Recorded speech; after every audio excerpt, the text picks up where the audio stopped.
Hello, my dear student friends.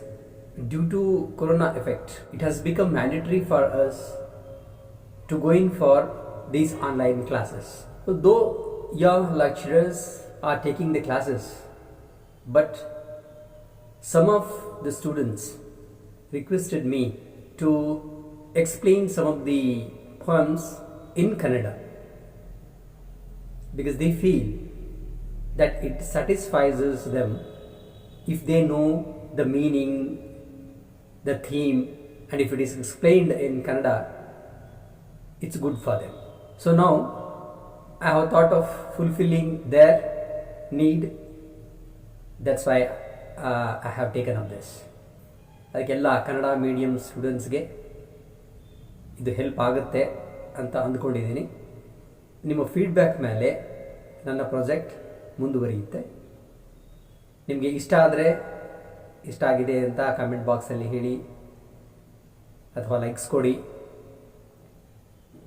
ಈಗ ಸದ್ಯಕ್ಕೆ P U C first year ಮತ್ತು second year ಇವೆರಡಕ್ಕೂ grammar ಮತ್ತು ಎಲ್ಲ ಸಿಲೆಬಸ್ ಸಂಬಂಧಪಟ್ಟಂತೆ ವಿಡಿಯೋಗಳನ್ನು ನನ್ನ ಚಾನಲ್ನಲ್ಲಿ ಹಾಕ್ತಿದ್ದೀನಿ. ಅದರ ಜೊತೆಗೆ ಕಾಲೇಜ್ ಸ್ಟೂಡೆಂಟ್ಸ್ಗೂ ಅನುಕೂಲ ಆಗಲಿ ಅಂತ ಇವುಗಳನ್ನು ಕೂಡ ಮಾಡ್ತಾಯಿದ್ದೀನಿ. So your support is solicited. ಈ ವಿಡಿಯೋದಲ್ಲಿ ನೀವು ರಾಬರ್ಟ್ ಫ್ರಾಸ್ಟ್ ಬರೆದಿರ್ತಕ್ಕಂಥ ದ ರೋಡ್ ನಾಟ್ ಟೇಕನ್ ಅಂತಕ್ಕಂಥ ಪದ್ಯದ ಎಕ್ಸ್ಪ್ಲನೇಷನ್ನ ಮೊದಲು ಇಂಗ್ಲೀಷ್ನಲ್ಲಿ ಆಮೇಲೆ ಕನ್ನಡದಲ್ಲಿ ಮಾಡಿದ್ದೀನಿ. ಎರಡನ್ನೂ ನೋಡಿ. ಆಮೇಲೆ ಇದರ ಸಮರಿಗೆ ನನ್ನ ಬ್ಲಾಗ್ ಪೋಸ್ಟ್ನಲ್ಲಿ ಹಾಕಿರ್ತೀನಿ. ಅದರ ಅಡ್ರೆಸ್ಸನ್ನು ನೀವು ಮುಂದೆ ನೋಡ್ತಾ ಹೋದಾಗ ಅಲ್ಲಿ ಸಿಗುತ್ತೆ ನಿಮಗೆ. Then note down and go to the blog post. ಬನ್ನಿ ಈಗ ಕ್ಲಾಸ್ ರೂಮ್ಗೆ ಹೋಗೋಣ, ಅಲ್ಲಿ ನಿಮಗೆ ಎಕ್ಸ್ಪ್ಲೈನ್ ಮಾಡ್ತೀನಿ. Hello, before I take up this poem, let me tell you the background of this poem. Robert Frost has written this poem in order to make fun of his own friend Edward Thomas. There is nothing serious in this. You can say that it is simply making fun of a friend who was indecisive in every aspect of his decision making. Even if it is a trivial matter, he used to think a lot, and always he used to regret later that he had done something wrong. Then he used to think, had he done that, then it would have been better. So it is absolutely useless of him to think like that afterwards, but it is that. But people have taken this poem very seriously, and they have found so many things in this which are not there, because Robert Frost himself has stated, and when he wrote a letter to his friend, he stated that it is only for making fun of him. Okay, now let me read the poem and explain you what does that mean. Two roads diverge in a yellow wood. This shows that a person is walking.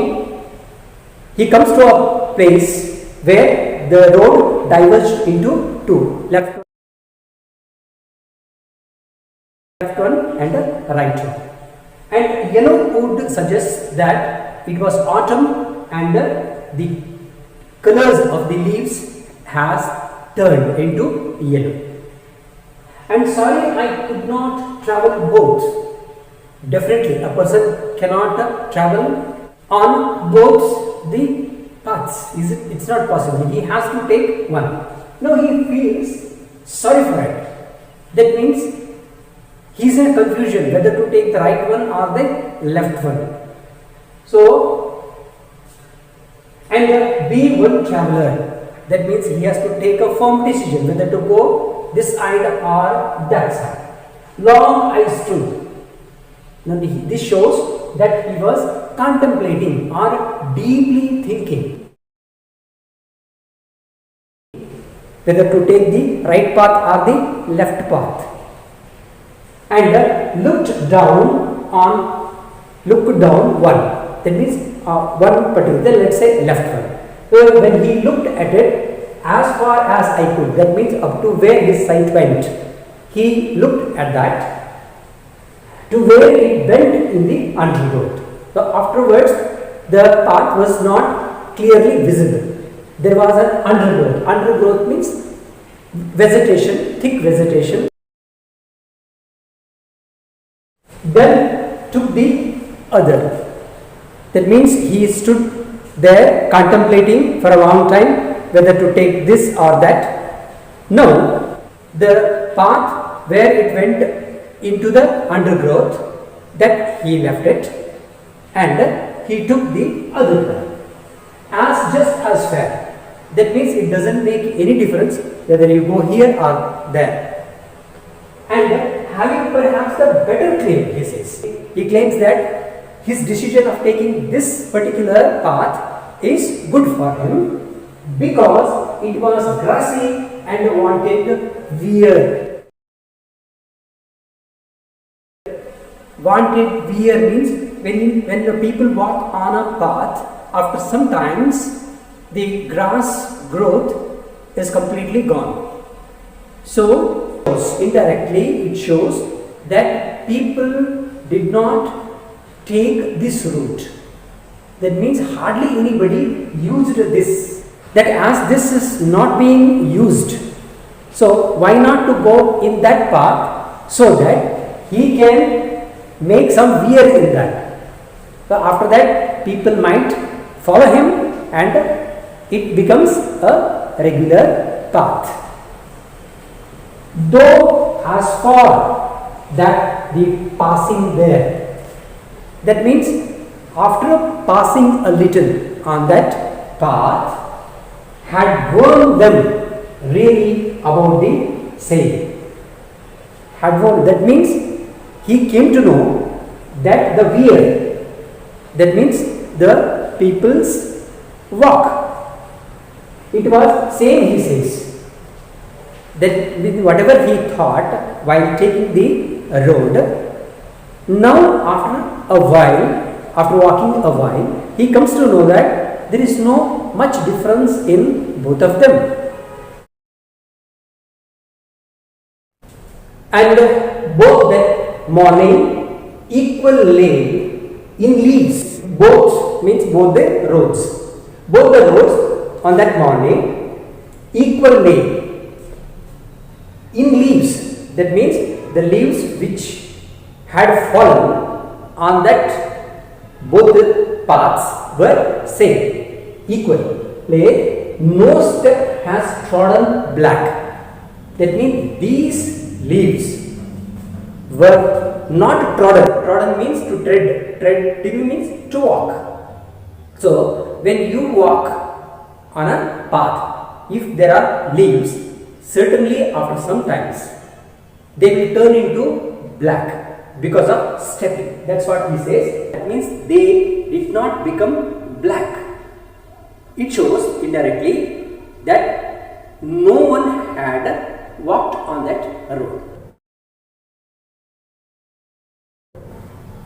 Oh, I kept the first for another day.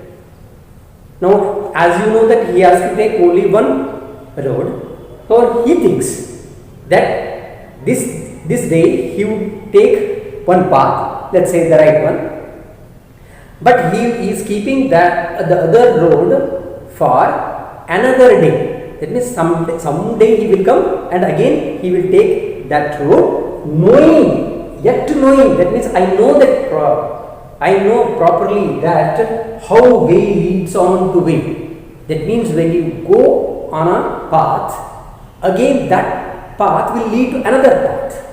Says, as now a single path has diverged. In the beginning itself he says. Like that, there is a possibility that when he has taken the path now, that might lead to another path. There is hardly any chance that he would come back to take that path. Therefore he says, yet knowing, that means I know, definitely I know that I cannot come to this, but still the man is keeping that as a reserve. That means one or the other day he would come and take that path. This again shows that the fickle mind, that means indecisive character. I doubted if I should ever come back See, here is clear indication that he is doubting himself. That means there is very little chance that he would come back and take this path. So this is the meaning of third stanza.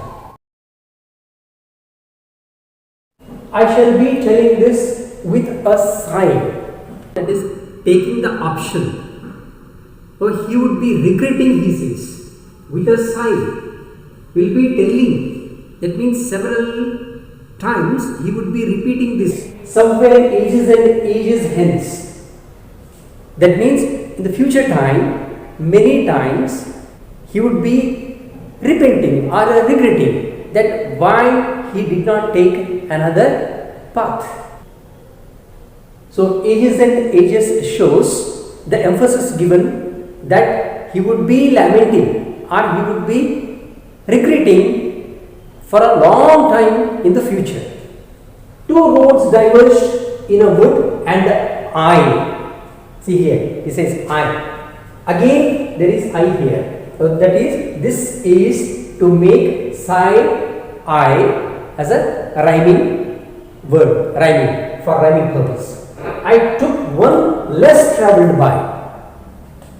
So his choice was to take a road where hardly few people have gone. Or his choice was the road taken by a few people.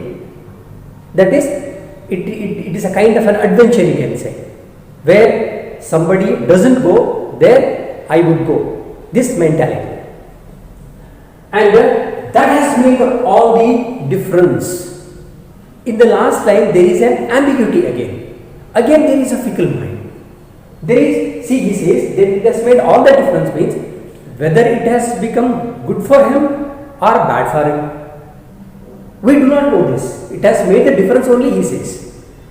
That means again he is referring to the indecisive character of his friend. So here also there is no clarity whether it was for better or for the worse. We do not know in this.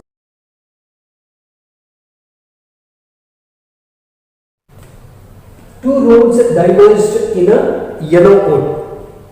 ಒಂದು ದಾರಿಯಲ್ಲಿ ಹೋಗ್ತಿರುವಾಗ ಟ್ರಾವೆಲರ್ಗೆ ಒಂದು ಸ್ಥಾನಕ್ಕೆ ಬಂದು ನಿಂತಾಗ ಆ road ಎರಡಾಗಿ ಟಿಸ್ಲು ಹೊಡೆಯುತ್ತೆ. ಇನ್ನು yellow wood ಅಂತ ಹೇಳ್ತಾನೆ. ಯೆಲ್ಲೋ ವುಡ್ ಅಂತ ಯಾಕೆ ಹೇಳ್ತಾನೆ ಅಂದರೆ ಅದು ಎಲೆಗಳು ಉದುರುವ ಸಮಯ, ಆಟಮ್ ಅಂತ ಹೇಳ್ತಾರಲ್ಲ ಹಾಗೆ. ಆಗ ಆ ಎಲೆಗಳು, ಗ್ರೀನ್ ಎಲೆಗಳು ಯೆಲ್ಲೋ ಆಗಿ ಟರ್ನ್ ಆಗಿದೆ. ಅದಕ್ಕೋಸ್ಕರ ಅದನ್ನ ಯೆಲ್ಲೋ ವುಡ್ ಅಂತ ಕರೀತಾರೆ. I am sorry I could not travel both. ಅವನಿಗೆ ಸಾರಿ ಅನ್ನಿಸ್ಬಾರ್ದಾಗಿತ್ತು ಆ್ಯಕ್ಚುಲಿ. ಯಾಕೆ ಸಾರಿ ಅನ್ಬೇಕು? ನೀನು ಯಾವ ಕಡೆಗೆ ಹೋಗಬೇಕು, ನಿಮ್ಮ ಊರು ಯಾವ ಕಡೆಗೆ ಹೋಗಬೇಕು ಆ ಕಡೆ ಹೋದ್ರೆ ಆಯ್ತಲ್ಲ. ಆದರೆ ಆತ ಸಾರಿ ಅಂದ್ಕೊಳ್ತಾನೆ, ಅರೆ ಎರಡಾಗಬೇಕು ಅಲ್ಲಪ್ಪ, ಈ ಕಡೆ ಹೋಗ್ಲು ಈ ಕಡೆ ಹೋಗ್ಲು ಅಂತ. That is what we call it as ambiguity. ಇವನಿಗೆ ಸ್ಟಾರ್ಟ್ ಆಗುತ್ತೆ ಇವಾಗ. ಆ್ಯಂಡ್ ಬಿ ಒನ್ ಟ್ರಾವೆಲರ್ ಅಂದರೆ ನಿರ್ಧಾರ ತಗೋಬೇಕು. ಒನ್ ಟ್ರಾವೆಲರ್ ಆಗಬೇಕು, ಇಲ್ಲ ಈ ಕಡೆ ಹೋಗಬೇಕು ಇಲ್ಲ ಈ ಕಡೆ ಹೋಗಬೇಕು. Long I stood. Long I stood ಅಂತಂದರೆ ಬಹಳ ತನ ನಿಂತು ಆಲೋಚನೆ ಮಾಡಿದಂತೆ ಯಾವ ಕಡೆ ಹೋಗಬೇಕು ಅಂತ. ಆ್ಯಂಡ್ ಲುಕ್ ಡೌನ್ ಒನ್ ಅಂದರೆ ಒನ್ ಪಾತ್ ಅಂದರೆ ಎಡಗಡೆ ಅನ್ಕೊಂಡು ಎಡಗಡೆ ರೋಡನ್ನು ಹಿಂಗೆ ನೋಡ್ತಾ ಇದ್ದ. ನೋಡಿದ್ರೆ ಅದೇನಾಗಿತ್ತು, ಆಸ್ ಫಾರ್ ಆಸ್ ಐಕೊಂಡು, ಎಷ್ಟು ದೂರ ಸಾಧ್ಯವೋ ಅಂದರೆ ಕಣ್ಣಿನ ನೋಟ ಎಲ್ಲಿವರೆಗೂ ಹೋಗುತ್ತೋ ಅಲ್ಲಿವರೆಗೂ ಆ ದಾರಿಯನ್ನು ನೋಡಿದ್ರೆ ವೀಕ್ಷಣೆ ಮಾಡಿದ. ಏನು ವೀಕ್ಷಣೆ ಮಾಡ್ದ? ದಾರಿ ಸರಿ ಇದೆಯೋ, ಇಲ್ಲಿಂದ ಹೋಗಬಹುದಾ ಅಂತ ಹೇಳಿ ನೋಡಿದ್ದಾನೆ. ಟು ವೇರ್ ಇಟ್ ಅಂದರೆ road, to where it bend in the undergrowth. Bend ಮುಂದೆ ಹೋಗಿ ಅದು ಸ್ವಲ್ಪ ಟರ್ನ್ ಆಯ್ತು. ಈಗ ಟರ್ನ್ ಆದಾಗ ಅಲ್ಲಿ ಹೇಳ್ತಾನೆ ಅಂಡರ್ ಗ್ರೋತ್. ಅಂಡರ್ ಗ್ರೋತ್ ಅಂತಂದ್ರೆ ಪದೆಗಳು ಅಂತ. ಪದೆ ಬೆಳ್ಕೊಂಡಿದ್ವಲ್ಲ, ಪದೆ ಬೆಳ್ಕೊಂಡು ಆ ಪದೆಗಳು ಒಳಗೆ ಹೋಯಿತು ಅಂದರೆ ನೇರವಾಗಿ ಬಹಳ ದೂರದವರೆಗೂ ಆತನಿಗೆ ಅದು ಕಾಣಲಿಲ್ಲ ಅಂತ ಇದರ ಅರ್ಥ. ದೆನ್ ಟುಕ್ ದಿ ಅದರ್ ಅಂದರೆ ಅಷ್ಟೊಂದು ಆಲೋಚನೆ ಮಾಡಿ ಇನ್ನೊಂದು ರೋಡನ್ನು ತಗೊಂಡೆ ಅಂತ. ಯಾಕಂತಂದರೆ ಅದು ಬುಷ್ ಒಳಗಡೆ ಹೋಗ್ತಾ ಇತ್ತು, ಅಂದರೆ ಗಿಡಗಂಟೆಗಳ ಒಳಗಡೆ ಹೋಗ್ತಾ ಇತ್ತಲ್ಲ, ಅದಕ್ಕೋಸ್ಕರ ಇದು ಬೇಡ ಅಂತ ತಿಳ್ಕೊಂಡು ಇನ್ನೊಂದು ತಗೊಂಡಂತೆ ಆ ದಾರಿಯಲ್ಲಿ ಹೋಗೋಣ ಅಂತ ನಿರ್ಧಾರ ಮಾಡಿದ.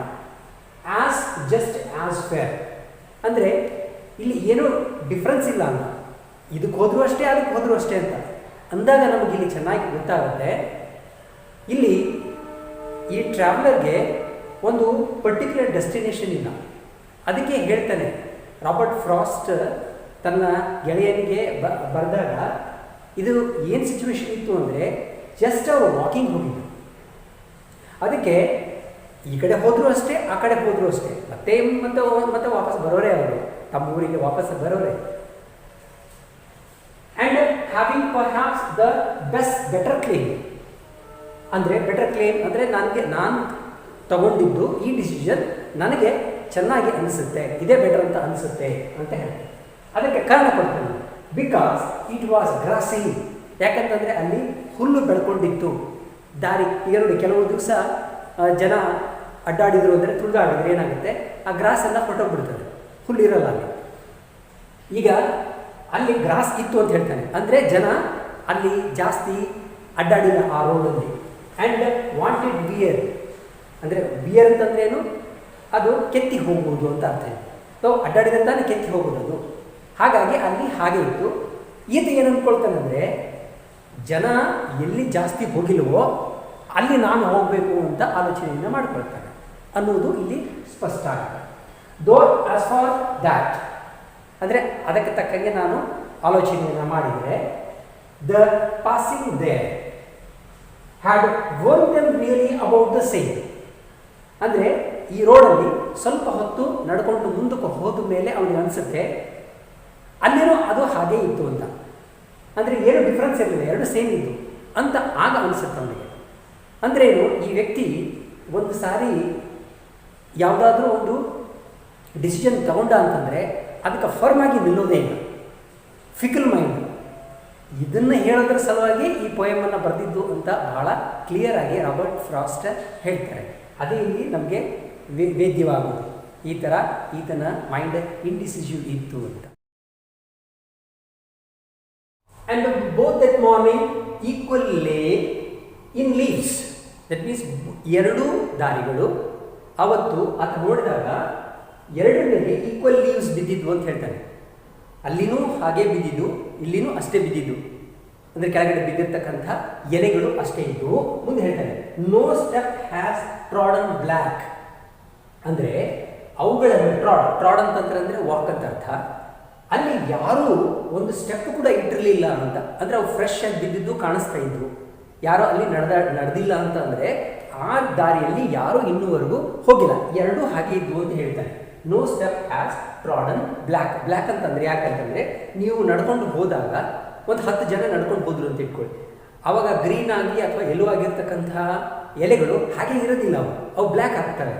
ಅಂದರೆ ಬ್ಲ್ಯಾಕ್ ಆಗುವ ಇಂಡಿಕೇಶನ್ ಏನು, ಜನ ಇಲ್ಲಿ ನಡೆದು ಹೋಗಿದ್ದಾರೆ, ಈ ಎಲೆಗಳನ್ನು ತುಳ್ಕೊಂಡು ಹೋಗಿದ್ದಾರೆ. ಟ್ರಾಡನ್ ತುಳಿ ಅಂತಲೂ ಅರ್ಥ ಆಗುತ್ತೆ. ಓಹ್ I ಕೆಪ್ the first for another day. ಈಗ ಬಲಗಡೆ ರೂಟನ್ನು ಆಯ್ದುಕೊಂಡಿದ್ದಾನೆ ಅಂತ ಇಟ್ಕೊಳ್ಳೋಣ, ನಾನು ಇಲ್ಲಿ ಹೋಗಬೇಕು ಅಂತ. ಈಗ ಎಡಗಡೆದೇನಿತ್ತಲ್ಲ ಅದನ್ನು ಹೇಳ್ತಾನೆ, ನಾನು ಅದನ್ನು ರಿಸರ್ವ್ ಆಗಿಡ್ತೀನಿ ಅಂತ, ಅಂದರೆ ಮುಂದೊಂದು ದಿನ ಮತ್ತೆ ವಾಪಸ್ ಬಂದಾಗ ಈ ರೋಡಲ್ಲಿ ನಾನು ಹೋಗ್ತೀನಿ ಅಂತ. ಸೊ ಇಲ್ಲಿ ಏನಂತ ಗೊತ್ತಾಗುತ್ತೆ ನಮಗೆ, ಆತನ ಫಿಕಲ್ ಮೈಂಡ್ ಗೊತ್ತಾಗುತ್ತೆ. ಇಲ್ಲಿ ಮುಂದೆ ಓದಿದಾಗ ಇನ್ನೂ ಕ್ಲಿಯರ್ ಆಗುತ್ತೆ. ಯಟ್ ನೋಯಿಂಗ್ ಅಂದರೆ ಆದಾಗ್ಯೂ, ಯಾಕಂದರೆ ಆದಾಗ್ಯೂ ನನಗೆ ಗೊತ್ತಿತ್ತು. ಏನು ಗೊತ್ತಿತ್ತು, how way leads on to way, ಅಂದರೆ ದಾರಿ ಮತ್ತೆ ದಾರಿ ಮಾಡಿಕೊಡ್ತದೆ ಅಂತ. ಅಂದರೆ ಈಗ ನೋಡಿ, ಒಂದು ದಾರಿಯಲ್ಲಿ ಮೊದಲು ಬಂದಾಗ ಏನಾಯಿತು, ಟಿಸಲ್ ಹೊಡೆದು 2 ದಾರಿಗಳಾದ. ಈಗ ಅದೇ ಥರ ಇನ್ನೊಂದು ರೈಟ್ ಸೈಡಿಂದ ತೊಗೊಂಡು ಅವನು ಮುಂದಕ್ಕೆ ಹೋದ ಅಂತ ಇಟ್ಕೊಳ್ಳಿ, ಆ ರೋಡು ಮತ್ತೆ 2 ಟಿಸಲ್ ಹೊಡಿಬೋದಲ್ಲ, ಹಾಗೆ ಹೇಳ್ತಾ. ಅದಕ್ಕೆ way leads to another way, ಅಂದರೆ ಒಂದು ದಾರಿಯಲ್ಲಿ ನಾವು ಹೋದಾಗ ಆ ದಾರಿ ಒಂಟಿಯಾಗೇ ಹೋಗುತ್ತೆ ಅಂತ. ಅಂದರೆ ಒಂದು ಆಪ್ಷನನ್ನು ನೀವು ತೊಗೊಂಡಾಗ there is every possibility that again you might get 2 more options, 3 more options and options. ಅದಕ್ಕೆ ಹೇಳ್ತಾನೆ, ಇದು ಗೊತ್ತಿದ್ರು ಕೂಡ ಆದರೂ ನಾನು ಒಂದು ಎಲ್ಲೋ ಮೈಂಡಲ್ಲಿ ಇಟ್ಕೊಂಡಿದ್ದೀನಿ ಅಂತ, ನಾನು ವಾಪಸ್ ಬಂದು ಒಂದು ದಿನ ಮತ್ತೆ ಈ ರೂಟಲ್ಲಿ ಕೂಡ ನಾನು ವಾಕ್ ಮಾಡ್ತೀನಿ ಅಂತ ಹೇಳಿದೆ. I doubted if I should ever come back. ತನ್ನ ಡೌಟನ್ನು ತಾನೇ ಹೇಳ್ಕೊಳ್ತಾರೆ. I doubted if I should ever come back ಅಂದರೆ ನಾನು ಮತ್ತೆ ವಾಪಸ್ ಬರುವುದು ನನಗೆ ಡೌಟ್ ಇದೆ ಅಂತ, ಆದರೂ ಇರಲಿ ಅಂತ ಇಟ್ಕೊಂಡಿರ್ತೀನಿ ಅಂತ. ಅಂದರೆ ಇದು ಏನು ತೋರಿಸುತ್ತೆ ಅಂದರೆ the ಇಂಡಿಸಿಸಿವ್ character of the person. ಅಂದರೆ ಇಲ್ಲಿ ನಾನು ಆಗಲೇ ಹೇಳಿದೆ ನಿಮಗೆ, ಎಡ್ವರ್ಡ್ ಥಾಮಸ್ಗೆ ತನ್ನ ಫ್ರೆಂಡ್ಗೆ ಈ ಥರದ ಮೈಂಡ್ ಇರೋದಕ್ಕೇ ಈತ ಆ ಲೆಟರ್ನಲ್ಲಿ ಬರೀತಾನೆ, ಇದು ಕೇವಲ ಫನ್ಗೋಸ್ಕರ ಬರೆದಿರತಕ್ಕಂಥದ್ದು ಅಂತ ಹೇಳಿ.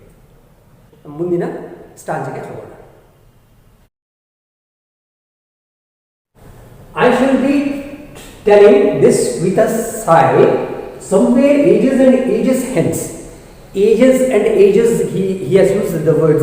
ನೋಡಿ ಇಲ್ಲಿ ಯಾಕೆ ಉಪಯೋಗ ಮಾಡ್ತಾನೆ ಏಜಸ್ ಅಂತ ಹೇಳಿದರೆ, ಒಂದು ಒತ್ತು ಕೊಡಲಿಕ್ಕೆ. ಅಂದರೆ ಮುಂದೆ ನನ್ನ ಜೀವನದಲ್ಲಿ ಎಷ್ಟೋ ಬಾರಿ ನಾನು ಇದನ್ನ ಸೈ ಅಂತಂದರೆ ನಿಟ್ಟುಸಿರು ಇರ್ತೀನಿ ಅಂತ. ಏನು ನಿಟ್ಟುಸಿರು ಬಿಡ್ತಾನೆ, ಅಯ್ಯೋ ನಾನು ಈ ದಾರಿ ಯಾಕಪ್ಪ ತಗೊಂಡೆ ಅಂತ ನಾನು ಅಗೇನ್ ಆ್ಯಂಡ್ ಅಗೇನ್ ನಾನು ರಿಗ್ರೆಟ್ ಮಾಡ್ತಾ ಹೋಗ್ತೀನಿ. ನನಗೆ ಅದು ಸರಿ ಹೋಗಲಿಲ್ಲ ಅಂತ ನಾನು ಹೇಳ್ತಾನೇ ಇರ್ತೀನಿ.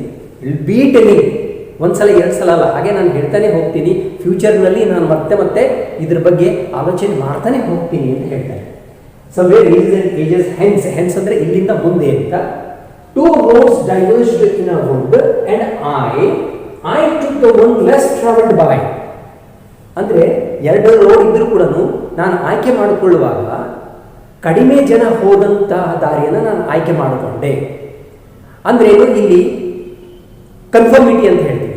ಅಂದರೆ ಸಾಮಾನ್ಯವಾಗಿ ಬಹಳಷ್ಟು ಜನರ ನಮ್ಮ ಮೆಂಟಾಲಿಟಿ ಹೆಂಗಂದರೆ, ಎಲ್ಲರೂ ಏನು ಮಾಡ್ತಾರೆ ನಾವು ಅದನ್ನೇ ಮಾಡ್ತಕ್ಕಂಥದ್ದು ನಮಗೆ ಇರುತ್ತೆ. ಇದು ಸಾಮಾನ್ಯವಾಗಿರ್ತಕ್ಕಂಥ ಮೆಂಟಾಲಿಟಿ. ಆದರೆ ಕೆಲವರು ಇರ್ತಾರೆ, ಬೇರೆಯವರು ಮಾಡಿದ್ದನ್ನು ನಾವು ಮಾಡಬಾರ್ದು. ಸೊ ವಿರೋಧ ಮಾಡೋದಕ್ಕೋಸ್ಕರವಾಗಿ ಆದರೂ ಕೂಡ ತಾವು ಏನೋ ಒಂದನ್ನು ಬೇರೆ ಮಾಡ್ತಾರೆ. However adventurous it is. ಕೆಲವೊಂದು ಸಲ ಅದರಿಂದ ಲಾಸ್ ಆಗುತ್ತಂತ ಗೊತ್ತಿದ್ರೂ ಕೂಡ ಅದನ್ನು ಮಾಡ್ತಾರೆ. ಇಲ್ಲಿ ಆ ಥರ ಅನಿಸುತ್ತೆ. I think this man is not in ಕನ್ಫರ್ಮಿಟಿ with the society. ಅಂದರೆ ಎಲ್ಲರೂ ಏನು ಮಾಡ್ತಾರೆ ನಾನು ಅದನ್ನು ಮಾಡಬಾರ್ದು ಅಂತ, ಅದಕ್ಕೆ ಲೆಸ್ ಟ್ರಾವೆಲ್ಡ್ ಇದ್ದದನ್ನು ನಾನು ತಗೊಂಡೆ. ಅಂದರೆ ಇದೊಂಥರ ಏನೋ ಸಾಧನೆ ಮಾಡಲಿಕ್ಕೋ ಅಥವಾ ಅಡ್ವೆಂಚರ್ಗೋಸ್ಕರ ನಾನು ತಗೊಂಡೆ ಅನ್ನುವ ಮಾತನ್ನು ಹೇಳ್ತಾನೆ. ಹೇಳಿದ್ದೆ ಮನೆಗೆ and that has made all the difference ಅಂತ ಹೇಳ್ತಾನೆ. ಅದರಿಂದಾಗಿ ನೋಡಿ ಎಲ್ಲವೂ ಬದಲಾಗಿ ಹೋಯಿತು. ಈ ಸೆಂಟೆನ್ಸ್ ಹೇಳುವಾಗ ಮತ್ತೆ ಏನಾಗುತ್ತೆ, ಮತ್ತೆ ನಮಗೆ ಆ ಡಿಸಿಷನ್ ಇಲ್ಲವೇ ಇಲ್ಲ. ಇಲ್ಲಿ ಇಂಡಿಸಿಸಿವ್ ಕ್ಯಾರೆಕ್ಟರ್ ಮತ್ತೆ ಬರುತ್ತೆ. ಏನಂತ ತಿಳ್ಕೊಳ್ತೀರಾ, that has made all the difference. ಅಂದರೆ ಎಲ್ಲ ಏನೋ ಚೇಂಜ್ ಆಗ್ಬಿಡ್ತು ಅಂತ. ಏನು ಚೇಂಜ್ ಆಯಿತು? ಒಳ್ಳೇದಾಯ್ತಾ ಕೆಟ್ಟದಾಯ್ತಾ? ಎಲ್ಲಿದೆ? ಕ್ಲಿಯರ್ ಇಲ್ಲವೇ ಇಲ್ಲ. ಅಂದರೆ ಇದನ್ನು ನೋಡಿದಾಗ ನಾವೇ ಅಂದ್ಕೋಬೇಕು. ಏನು ಅಂದ್ಕೊಳ್ತೀರಿ? So he has left it totally in ambiguity. ಮತ್ತೆ ಎಲ್ಲವನ್ನೂ ನಮಗೆ ಅದನ್ನು ಗಂದರಗೋಳ ಮಾಡಿ ಕೈ ಬಿಟ್ಬಿಡ್ತಾನೆ.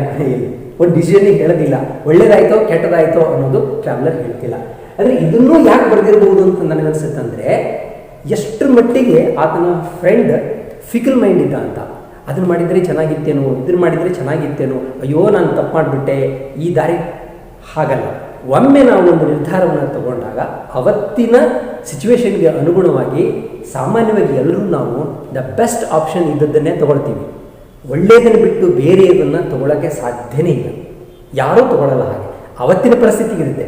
ಆದರೆ ಮುಂದೊಂದು ದಿನ ಹೋದಾಗ ಅಲ್ಲಿ ಹೇಳ್ತಾನೆ, ಮುಂದೆ ಏಜಸ್ ಹೋದಾಗ ಫ್ಯೂಚರ್ನಲ್ಲಿ ಯಾವಾಗ ಅನಿಸ್ಬೋದು, ಅರೆ ಅದನ್ನು ಮಾಡಿದರೆ ಚೆನ್ನಾಗಿತ್ತಾ ಅಂತ. ಆದರೆ ನೀವು ಅವತ್ತು ಅಂದುಕೊಂಡು ಏನು ಪ್ರಯೋಜನ ಹೇಳಿ?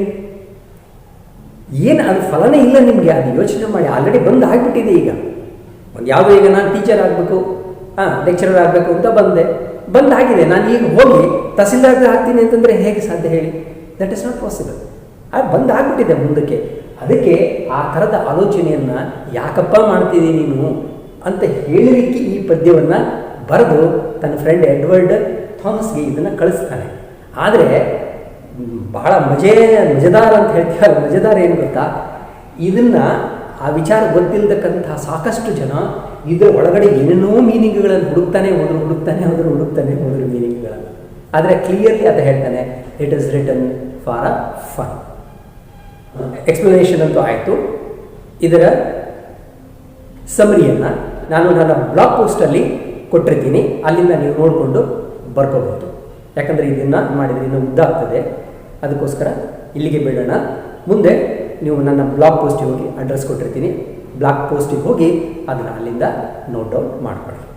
Okay, thank you for listening.